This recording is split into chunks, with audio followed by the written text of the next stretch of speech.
Yeah, I know what you know. I mean, okay, let's go. Right, we're ready. Okay, so we're up to Lamed. No, Mem Aleph. Mem Aleph. Yeah.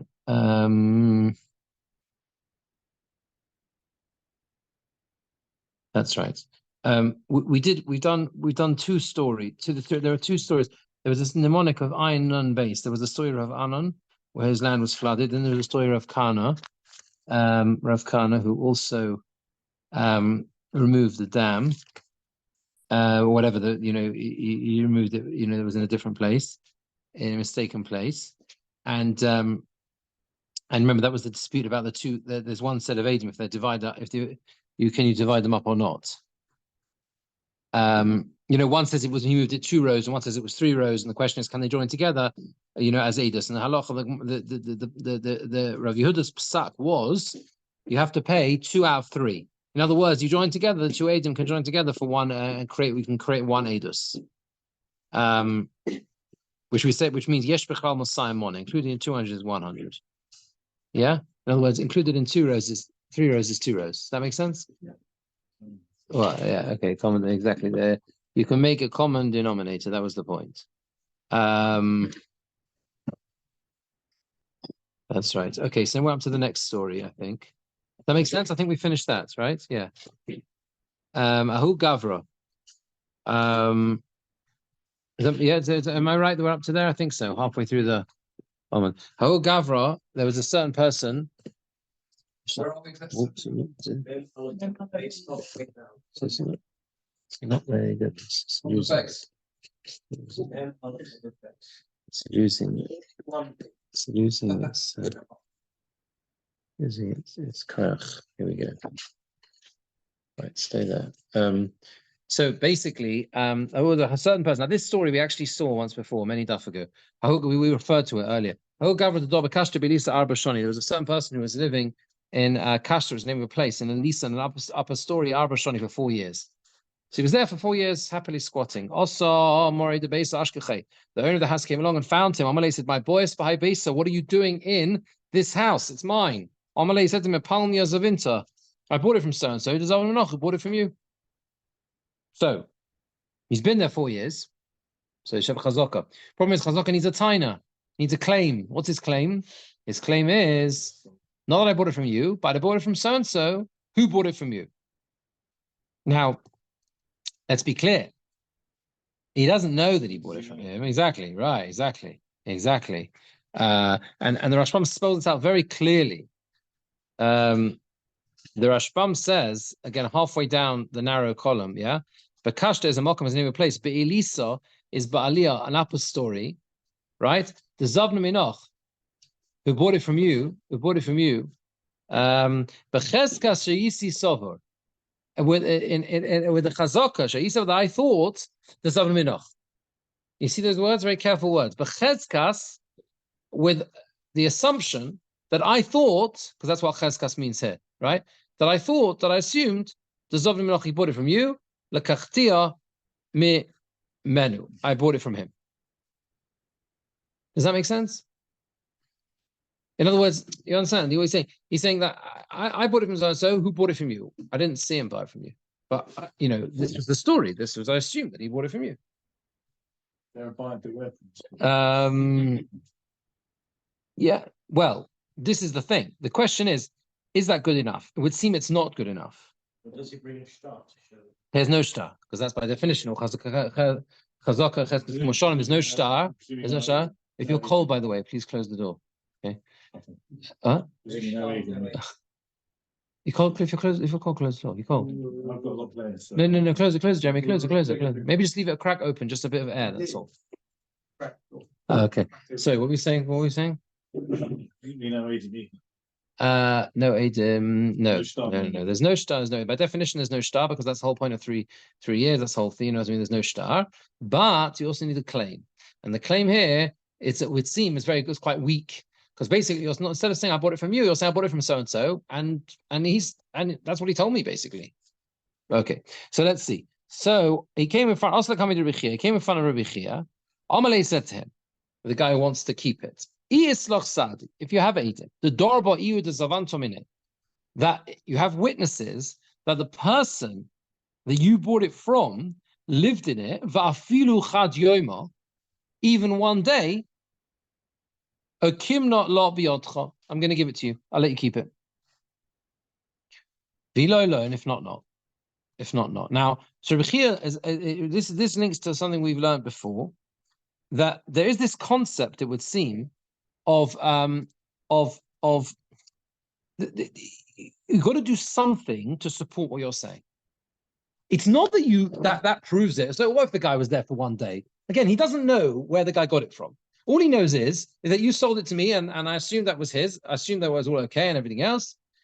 And I'm now assuming that he must have bought it from you. I don't know any details about that. So you need something to substantiate your claim.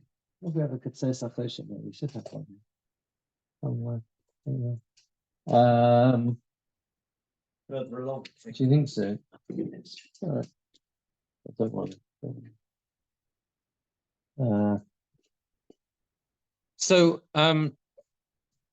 Okay, so the Rashbam says, "Afilu chad yoma," even one day. The Darba, he lived in Ahuda Amras de Zavnalach, the person who said he sold it to you. Afilu chad yoma, even one day. Jeremy, don't worry, it's fine. I actually found it. What's going to be in there?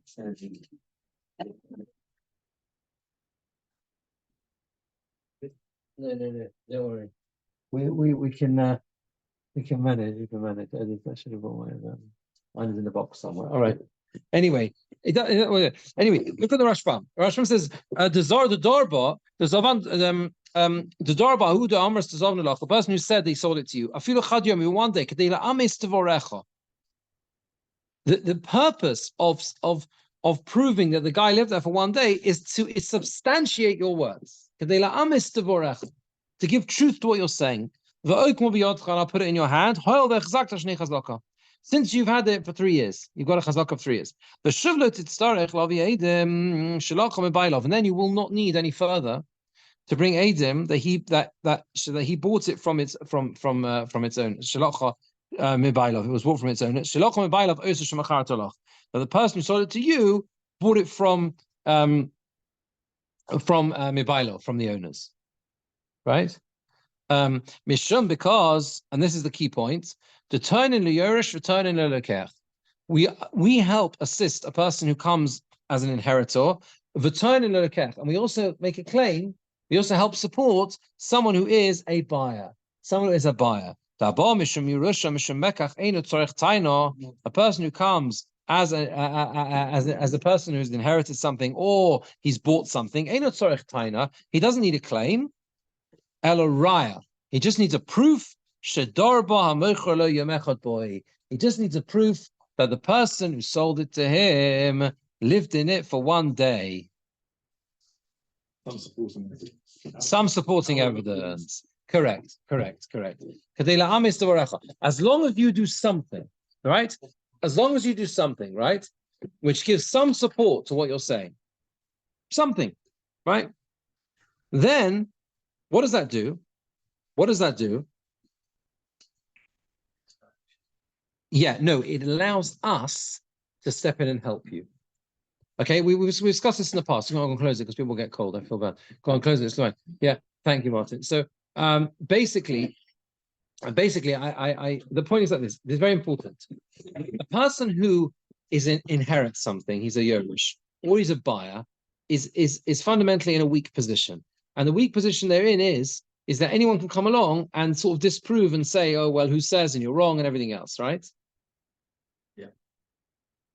If I say I bought it from you, then that's fine because I've got a chazaka, I've got the chutzpah to say I bought it from you, so then we say that, well, okay, we've got general protection that exists to help people who buy things or whatever. But someone who genuinely, right, got it through an intermediary, a third party, you're not expected to know their affairs. You're not expected to know how your father came across property. If you inherited something, you went, how he bought it. You have no idea how he bought it. All you know is that when he died, the priceless Ming vase is yours. That's all you know. You don't know where he bought it from. You don't know if he stole it from a museum. Hopefully he didn't, right? Or if he actually bought it legitimately at Sotheby's. You've got no idea. The point is that you don't know your father's affairs. Similarly, if you buy something from someone else, you don't know how he got it. There's an assumption. So assuming you've got a proof that's on your side, you've got something that supports your story. For example, you say, Reuven says, Levi comes along and says to Reuven, this field is mine. Reuven says, I bought it from Shimon. And he must have bought it from you. So if that anyone can say that. Maybe Shimon doesn't exist, or he's never seen the field, or whatever. But I can prove to you that Shimon had it for a day. That gives you some support to what you're saying, and therefore we'll help you, and we'll complete the claim. That's what it means. All right. It only relies on a day. One day.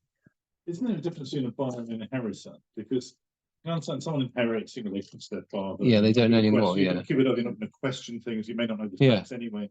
You're buying. You're putting cash on the table. Aren't you going to be a bit more diligent? Buyer beware. And it's arm's length. It's not like a family relationship. Yeah, that's fair enough. That's fair enough. But how are you supposed to know? If you buy something and you could do all your checks and whatever, if you don't buy something, if you don't get a proper shot, you should buy it. It's obviously on the cheap. This is why the person. Why? No. He's been there for 4 years. He did have a star, probably. He's lost his. Yeah, he was there for 4 years. So he's not expected to have a star. Maybe he did have a star, but it doesn't matter. People don't keep stars. So the star bit is not relevant now because you've been there for 3 years, right? 4 years in this case. So not knowing there is a question of, but it sounds like that. What was that? In terms of knowing other people's business, your argument was he doesn't really know.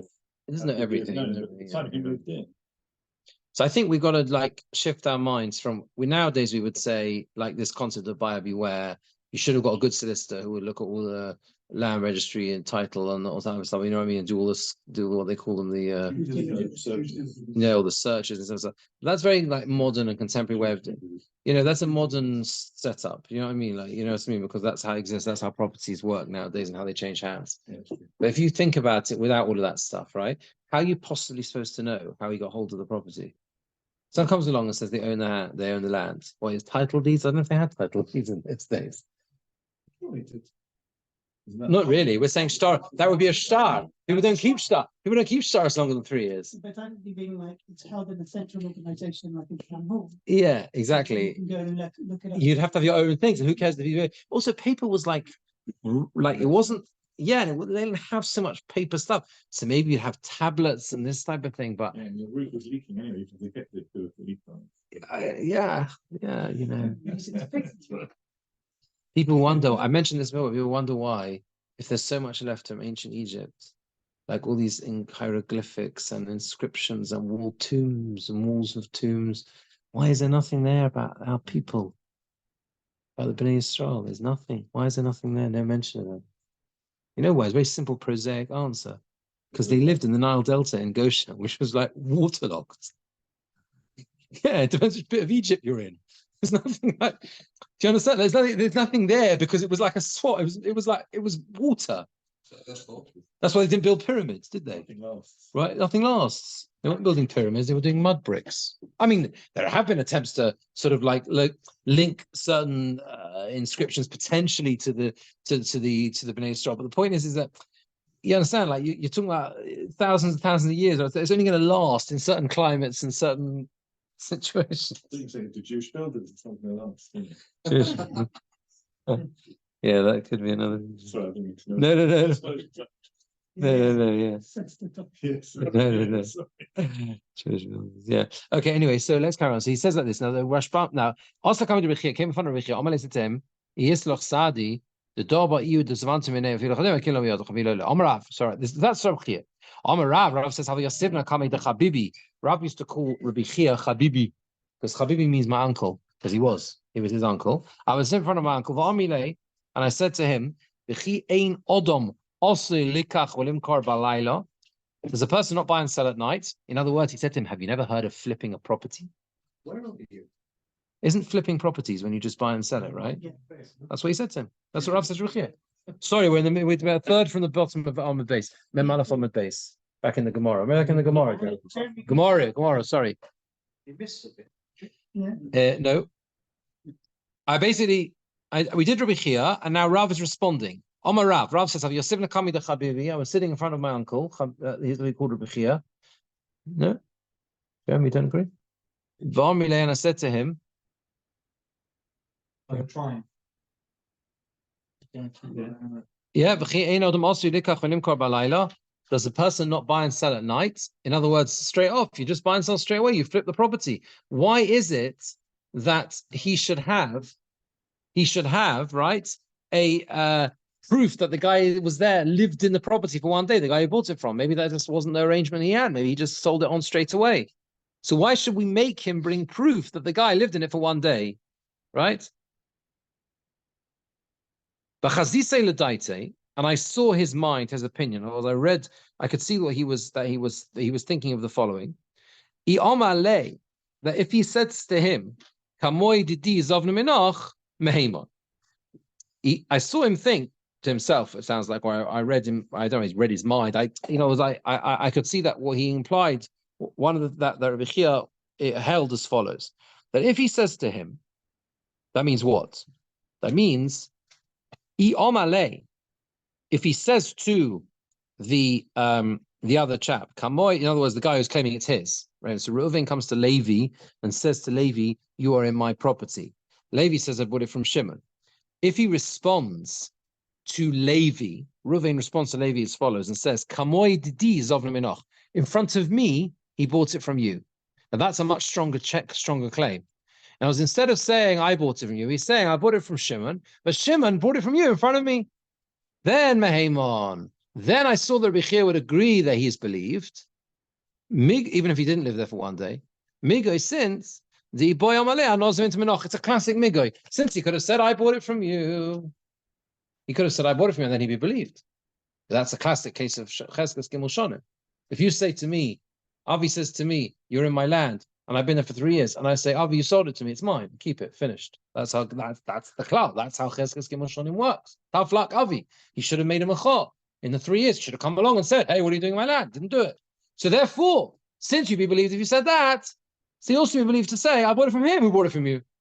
That's a migo. Could have said this, I believe that. Okay, yeah. Yeah, what's the deal when I saw Shimon buying it from Levi? No, because that's what he said. We're saying if he says, if Reuven says in response to Levi's claim, Levi says you're in my lands. If Reuven responds by saying, I bought it from Shimon, who bought it from you in front of me, then Reuven keeps the land. Because if he was lying, you say I better lie. Think about it. Is that a migoy is a proof that I'm telling the truth? It's a proof that I'm telling the truth, right? Why? Because if I was making up a falsehood, I would say a better falsehood. A better falsehood would be that I bought it from you and I'd be believed I could keep it.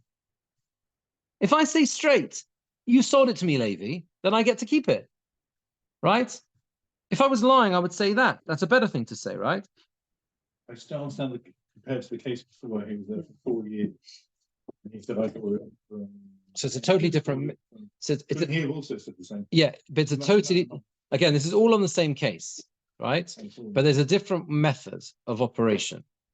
We've gone down 2 different channels. The first track we were going down was... Again, this all revolves around the question of claim. Like, we know he's been there for 3 years. That's not under discussion. We know he's got the 3 years, right? Question is, how would you present 3 years needs a taina? That's the second ingredient you need. That's our sugya, right? You need a claim, right? So we've got then 2 separate tracks, which are basically sort of parallel tracks. The first, the 2 things Rabbi Chia offers us, right? Number 1, which one we were discussing before, was he doesn't really have a claim. What has he got? He's got a bit of a proof that the guy that he's telling the truth, because the guy was there for 1 day. He's got evidence the guy lived there for 1 day. So then we have the mechanism that we kick in and we support him by supporting the claim. That's called Toyanin Lolokech. Toyanin, we produce the claim, Lolokech for a buyer. That was the first thing Rabbi Chia told us. You with me? But if he hadn't said that extra bit with the day, He couldn't, he would, then his claim doesn't hold. Yeah. Remember, he hasn't said something. He's brought witnesses that the guy lived there for 1 day. But if you exclude that piece, couldn't he just rely on Migo? What migo is he going to have? He said, I bought it from you. He doesn't say that. He doesn't say that. He doesn't say that. He says, I just bought it from... All he says, Levi comes to Reuven and says, Reuven, you're in my land. And Reuven says, I bought it from Shimon, who I assume he bought it from you. I've got no idea. But couldn't he then have just said, He could, but then now you're on track. No, now you're on. Yeah, but now you're on track B. Oh, okay. You can't make a migoy. You can't make a migoy has very specific rules. You can't create a migoy out of thin air. Migoy exists by the logic of, if I was lying, I would have said a better lie. Right? So I can't create a migoy if all Reuven does is says, I bought it from Shimon. Because he hasn't said anything. All he said is, I bought it from Shimon. He hasn't said anything. You can't like say, well, he must be telling the truth. Okay, he's telling the truth. So what? What's his truth? What's the truth? Truth is he bought it from Shimon, but Levi says it's mine. So he hasn't claimed anything. He hasn't said anything. All he said is, I bought it from Shimon. That doesn't help us. Levi says it's his. How did he get from Levi to Shimon? But we can help that if he's got evidence that Shimon had it for one day. That's yeah. But there's another way Rabbi Chia says it can work, and that's if he does something which is basically the same, at least through the halachos of migoy, as saying, I bought it from you. If a person is in property for 3 years, he's got chazaka. He's in a strong position as long as he has a claim. What's the claim? I bought it from you. You sold it to me. That is a claim. He's not doing that here because he's introduced a third party. He's introduced Shimon, okay? But if he says that I bought it from Shimon, who bought it from you in front of me, then we can say, hold on a second. That's not then he's got a decent claim. Because if he was lying, he would have just said, I bought it from you straight away. It's true, he would have earned it. Yeah. If it's true, what? He would have been had a good claim. Yeah, no, but I think if he was lying, he would have said a better claim. Yeah. There's a proof he's telling the truth. Case, even if it was true, it wouldn't have had anything. That's correct. Correct. Exactly. That's the point. The point is, in the other case, let's say it's true. Okay, let's say we believe him, they bought it from Shimon. Let's be nice to him. Let's be really nice to him. So what? Doesn't help you because Levi's saying it's his. I have a problem with the first claim. Why? The first claim is He doesn't have a claim. no, First claim, he doesn't have a claim. Sorry, the first thing is that Rabbi Chia will award him the property if he can show that Shimon, i.e. the owner of the downstairs, Yes. you see where I'm going with this, Go on. lived there for a day or so.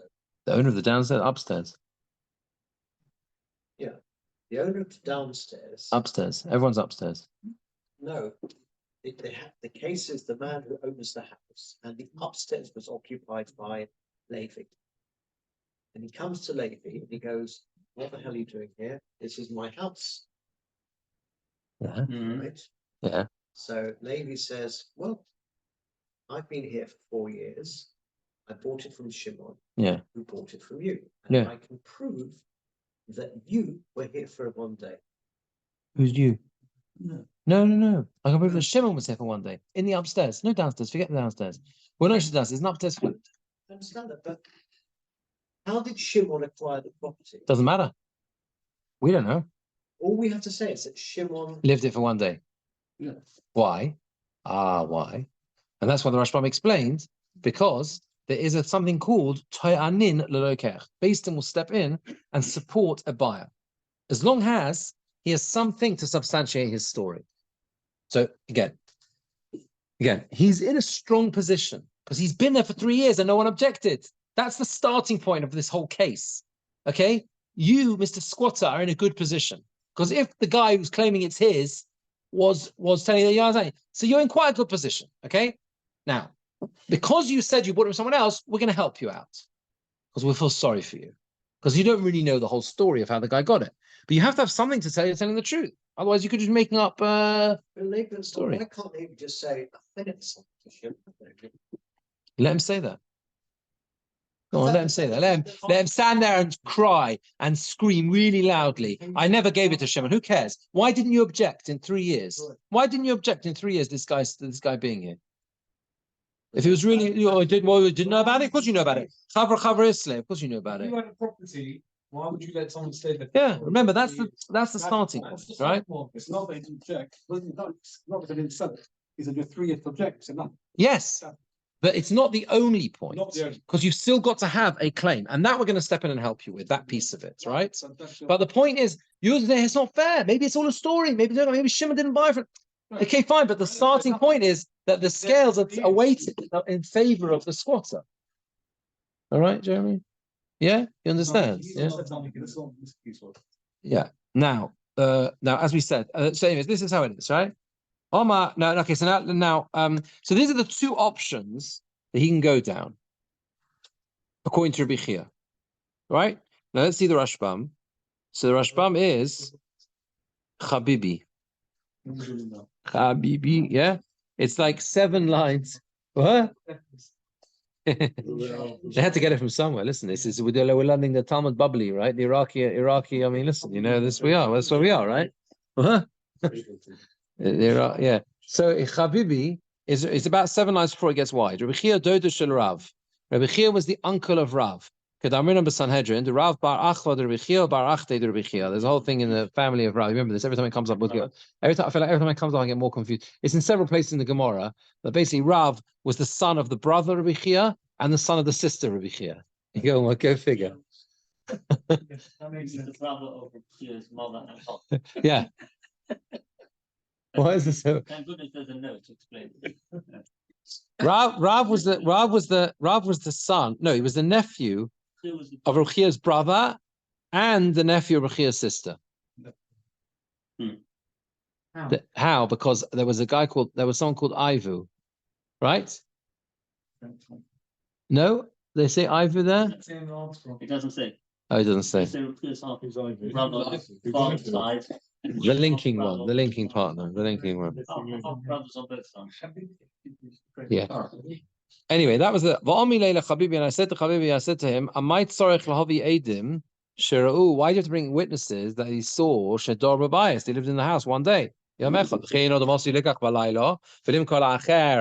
to sell to someone else, Shiyitan lo revach will give him a profit, but also Laila Atzmai. That's called flipping a property. On that night, you're going to sell it straight to someone else. You should have put him in the property on the basis of this claim alone. In other words, what?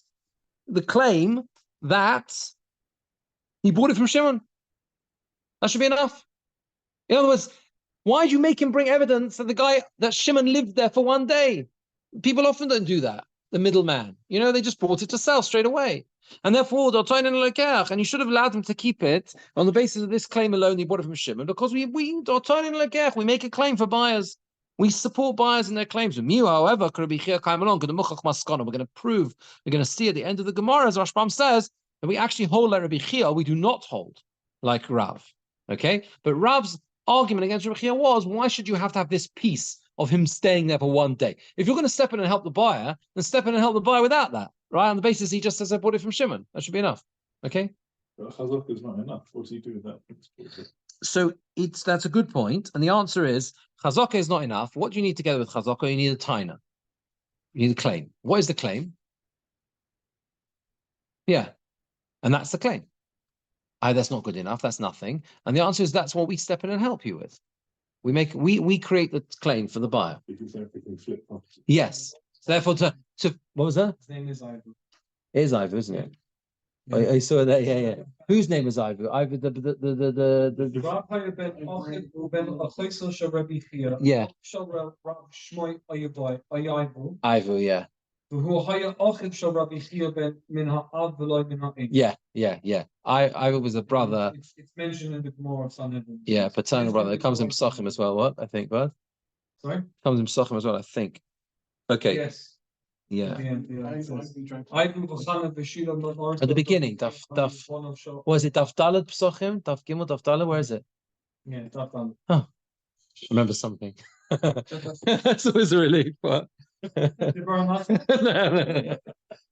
There's a fluke. Believe you me, it's a fluke. But Iva was the brother, and also the brother. It was another family as well. No, also, I think Iva was also the. Yeah, he was. That's the Gemara. He was a connection both ways, I think. Anyway, Okay, so this one. Now, v'chasise l'daiti to Rabbi Chia, right? We're on the first wide line in the Rashbam, and I saw the opinion of Rabbi Chia was as follows. The other option Rabbi Chia held of the toin le'ai machzik. If the machzik claimed kamoi didi in front of me, Zabna Menach, he bought it from you. Hahu de Zabna Ali, that person who sold it from it to me. Nehemahimon, he be believed.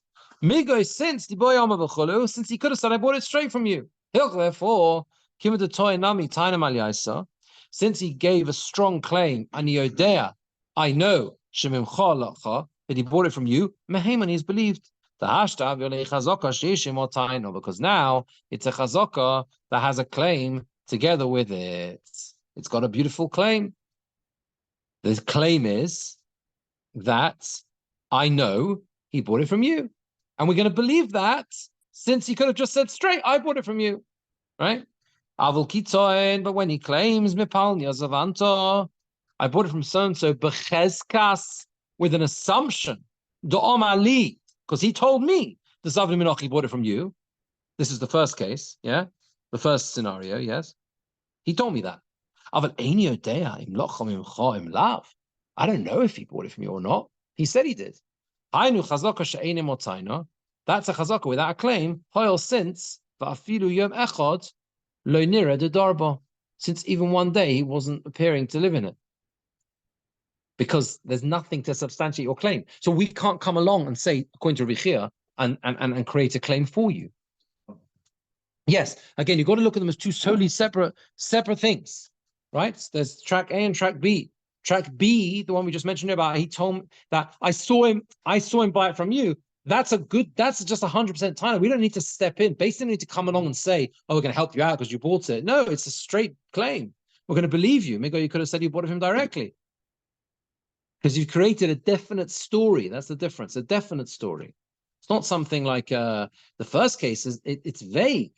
The first case, you're telling us that I bought it from Shimon, who told me he bought it from you. That's a spiel. That's not a claim. Who says it's true?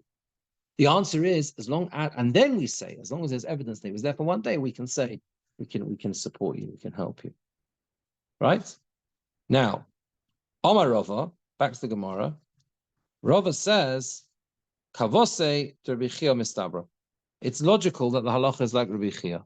So now we're going to see how the halacha is actually like Rabbi Chia, not like Rav. That you have to have proof that he lived in it for one day. And what's the proof? Diktani, because it says in the Mishnah, Habo Mishum Yerusha, Eino Tzorech Taina. I think it's a Mishnah. Yeah, it's a Mishnah. I think it's a Mishnah. Yes, sorry, it is. Yes. I got confused because in the Masorah Shas it seems to say Chav Gimel, because maybe it comes earlier on Chav Gimel as well. Maybe, I don't know. Anyway, yes, it's in the Mishnah we just did. Correct. Because it says the person who comes because of an inheritance, he doesn't need a claim. The implication is he doesn't need a claim. Horaya, boy, but he needs a proof. He needs something. You with me? He needs something to support it. He needs a proof of some sort. And that's Rava's proof that Rabbi Chia is correct. Because it says the Bo Mishum Yerusha, a person who comes because of inheritance, and we said a buyer is the same thing, yeah? He doesn't need a claim. That implies that he still needs some sort of proof, not just making it up. So the Gemora has two problems with this potential support from the Mishnah. Number one, maybe the inference is wrong. You're saying the Mishnah should read a person who comes because of inheritance doesn't need a taina. That implies he needs a proof. Who says? Maybe lo raya boy, velo taina boy. Maybe he doesn't need a proof and he doesn't need a claim. Maybe he needs neither. A person who comes with inheritance, he doesn't need a proof, he doesn't need a claim, he doesn't need anything. He doesn't need anything. Maybe he just needs to say, I inherited it from my father. I mean, he doesn't need anything, right? The boy saying alternatively. His father lived there for one. No. We're suggesting that there's no proof from that from the Mishnah. Because the Mishnah says, a person who comes with inheritance, he doesn't need a claim. So we're going to say maybe he's nothing. No claim, no proof, nothing, right? Right. The Gemara says, the voice same alternatively, I can say as follows, Shani lokeach to shodi zuzi bikti. I would say it like this. It could be that a person who inherits something actually needs a proof. That means to say, if I inherit something, you inherit something from your father, right? Halacha is maybe there you need a proof that your father lived in it for one day, right? If you inherit something. But if you buy something, it's more logical that you don't need any proof at all. Why? Because the difference between a person who inherits something and a person who buys something is what? Yeah, you spent money. You spent money. And therefore, if you, the very fact that you spent money, we say, he doesn't throw his money away for nothing. People don't do that generally, unless they're mad. And as a result, then that's why it could be that a person who inherits he must have looked into it, and he doesn't need a proof or a claim. He doesn't need anything. It's almost like you know what substantiates his story. You know what substantiates his story? The fact that he paid for it. Because that alone tells you that he's telling the truth. You know, he doesn't say, I inherited it, right? He's there for 3 years, so already there are things that stacked in his favor because he's been there for 3 years, no one objected, etc. And he needs a claim, and he hasn't got a claim. What is his claim? I bought it from Shimon. The very fact that you paid money for it, right? That's a support that what? It's genuine. Yeah. You claim double bluff if you want to give it about it. Of course you can. You can say, you can know the value of the property. You pay a small amount to look genuine, knowing that you're going to inherit. The return on investment is going to be 25,000 times what you paid in the money. Yeah, that's transparent. Looks like fraud. You're going to get wire return. I'm just saying. You understand? How does that help I you? don't know what I'm saying. I'm saying that you say that the reason why we know it's genuine is paid for it. But he knows the Yeah. return on investment is going to be 15 times what he paid for it. If it's worth it to pay X. No, that may be, but the point is we're trying to do is we're trying to suggest that you can't compare Yerusha to buying something. Yerusha is it didn't cost you anything, right? So therefore, maybe without something to support your claim, you say it's just empty words. Whereas here, you actually paid something. The bigger question is not so much the fact that there's a logic to you buying it. The question is, how do we know that he bought it?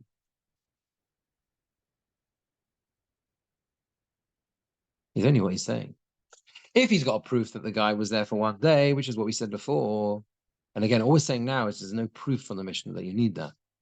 That's all we're saying. There's no proof that you need that. But if you don't need that, and in fact, that's what Rav holds, you don't need anything, right? You just need to say, I got it from Shimon, yes? Right? Then how do we know? How do we know you're telling them? How do you know you're a buyer? It's a bit of a funny argument here. The argument is that you would never throw away your money, and therefore the very fact that that you say you bought it is a proof you're telling the truth. It's a bit of a circular argument, right? You know what I mean? Yeah. We're supporting and proving that you're telling the truth from the words that you say, but maybe your words that you say aren't true. And you know it, and you're clever. You say it because you know it sounds good. As we touched upon this before, and maybe it's so shy, but what happens if someone inherits a piece of land within 1 year? Right. It's not within the first. It's not over 3 years. Not over 3 years. Someone says that was my land. Your father didn't buy it from me. Sorry, what do you mean? What would happen? Say again. Someone says what? If a son inherits a piece of land, Yeah. it's before 3 years. It's with, let's say, he hasn't been living there. Father hasn't been living there for over 3 years. Okay. Father passed away. Boy inherits it. Person says, your father didn't buy it from me. It's my land. What would happen in that case?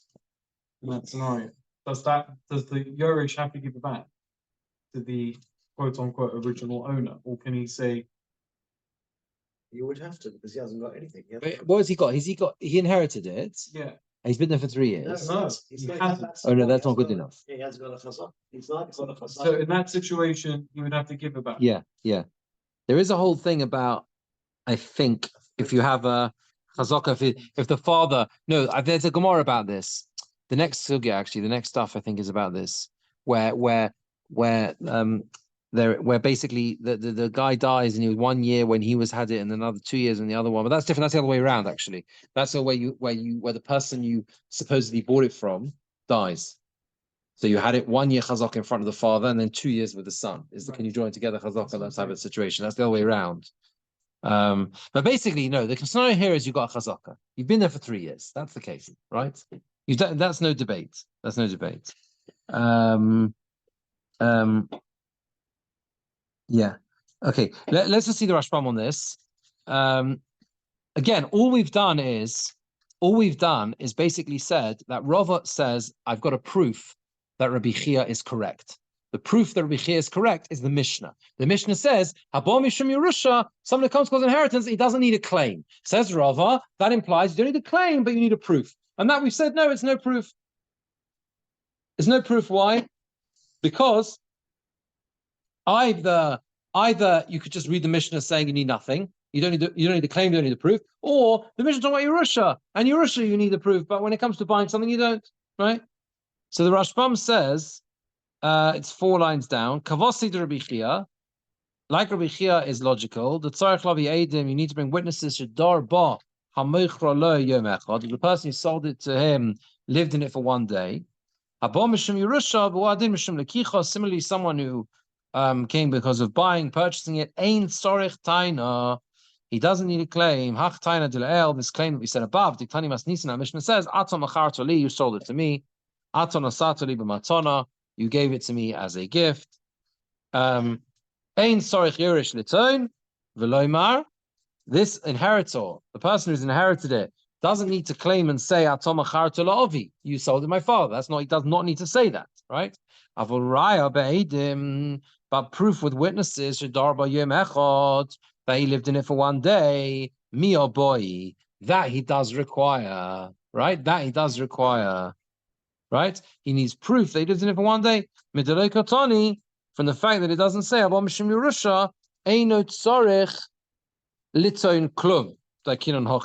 the diuk, where the Gemora infers it is, because it doesn't say a person who comes because of inheritance, he doesn't need to claim anything. Doesn't need to claim anything at all, right? Doesn't say that. It just says he doesn't need a claim. And if the implication is maybe he don't need a proof. So the Gemara responds and says, yeah, that's what it's saying. Someone who comes because of inheritance, he doesn't need any claim in the world at all. Just this alone. May avi ani yersha. I'm inheriting it from my father. He doesn't need proof of living in it for 1 day. And he doesn't need a claim of selling umatona or gift boy that was given to his father. He doesn't need any of those. That was the first approach of the Gemara to disprove the proof. But maybe when it comes to the Mishnah doesn't mean you need a proof. You need nothing. I don't need a claim. I don't need a proof. I don't need anything. Right? That's it. You're going to say that second thing answer the Gemara or rejection of the Gemara was, if you're going to say that person who inherits needs a proof to Darbe Marisha Yomechad, the person who gave it over to him as inheritance, he lived in it Yom Echad for 1 day. A buyer is stronger than a person who inherits it. The lokeach, because a buyer, ilu lo briro le milsa, if it wasn't clear, if the matter was not clear to him, devade zavna hamochra lo b'bala karka, that the person who sold it to him definitely bought it from the owner of the land. Lo v'shodi zizli bikti, he wouldn't throw away his money for nothing. Hilkoch, therefore, vade kom amilsa shaper, he was definitely sure about the matter, kishalocha when he bought it, ve'in tzarich lo raya v'lo taina. And therefore he doesn't need a proof and he doesn't need a claim because he must have been sure of himself before he did it. Otherwise, he would never throw away his money. This is what this is how the Gemara says it is not a proof. Sorry, can you explain why the Leikeach is more powerful than the Yerich? Because a buyer has spent money. And because he spent money, that alone is enough to substantiate. Again, what we're looking for here is not is not because we're in the world of an inheritor or a buyer, we know they're not going to have the whole story. That's our default position, okay? Again, 3 years they've got, right? Normally, you need a claim, a good solid claim. What is your claim going to be? I bought it from you. Here, you can't do that because you didn't buy it from him. There was a middleman. So we already know you're in a position where we have to sort of step in and help you. That we've accepted, okay? So the question is, it's true that we're going to step in and help you, but there's an assumption, says Rabbi Chia, that you need something to support what you're saying. You need something. You need a proof, something there, right? So what Rabbi Chia suggested was that what you're going to need to support your proof is like the guy that, there are witnesses that the guy you said sold it to you lived in it for a day. Okay? Rava says, I can prove that's the case from the Mishnah. The Gemora says, no, it's not a proof from the Mishnah. Because the Mishnah is talking about a Yoresh, someone inherits something. For someone who inherits something, he needs to bring a proof that his father was there for a day. But someone who buys it, right? So Reuven says, I bought it from Shimon, right? Who told me he bought it from you. Yeah, why is it more powerful? Because the thing that substantiates the claim is the fact that you spent money. Yeah, exactly that. Exactly that. Yeah.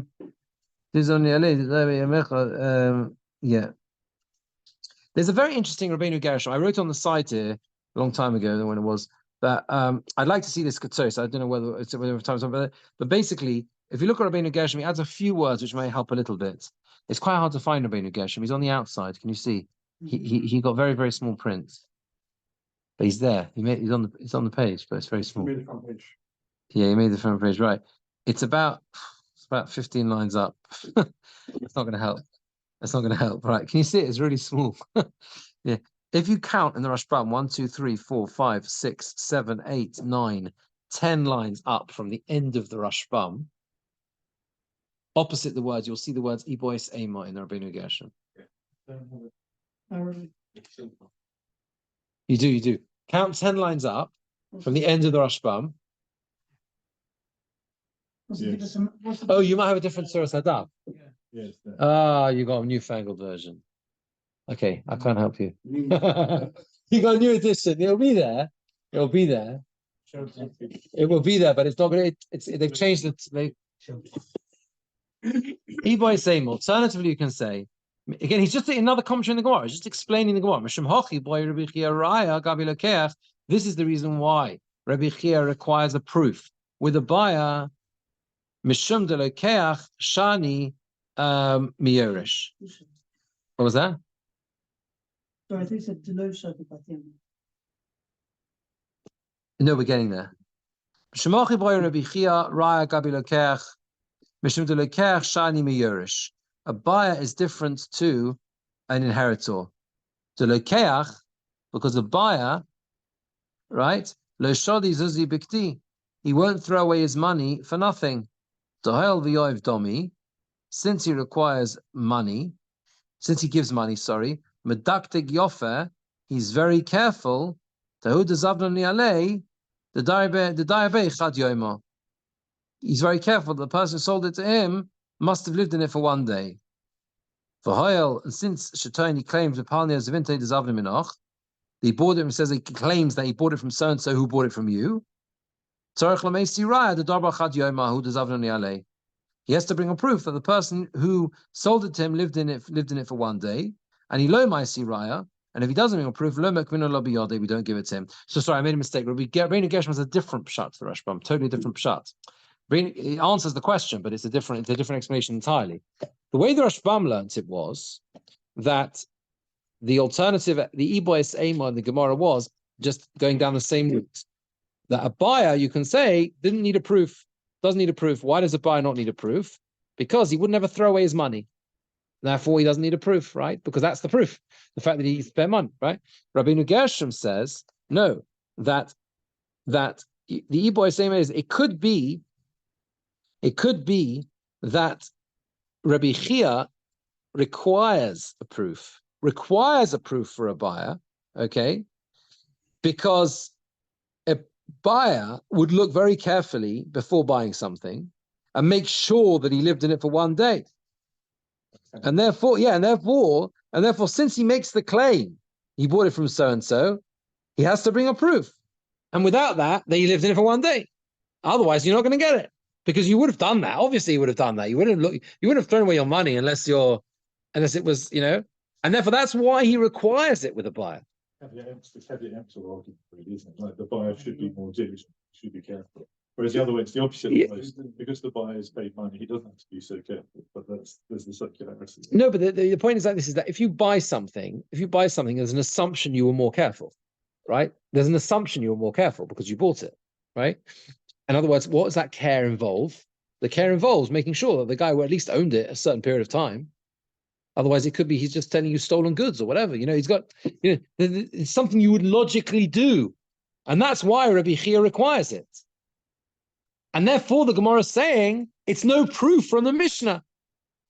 The Mishnah says, Haba Mishum Yerusha Eino Tzorech Taina. Right? The Mishnah says a person who comes with inheritance, they declaim. Maybe the Mishnah means you need nothing. Okay. Right? Maybe the Mishnah means you need nothing. Right? That's the Iboy statement. The first explanation, according to Rabbi Gershon, the first explanation is it's no proof from the Mishnah. Right? The second explanation is that the Mishnah is nothing to do with a case of buying. In a case of inheritance, fine, maybe I don't need a proof, maybe I don't need anything. But in a case of a buyer, I need a proof because you would never have bought it unless you saw the guy there for one day. So since you're telling us that you bought it, it's logical for us to say, okay, substantiate your claim. Substantiate your claim. You're putting yourself in this position of being a buyer. Difficult because it's years later and yet people don't keep evidence. So even if you did have it 3 years before.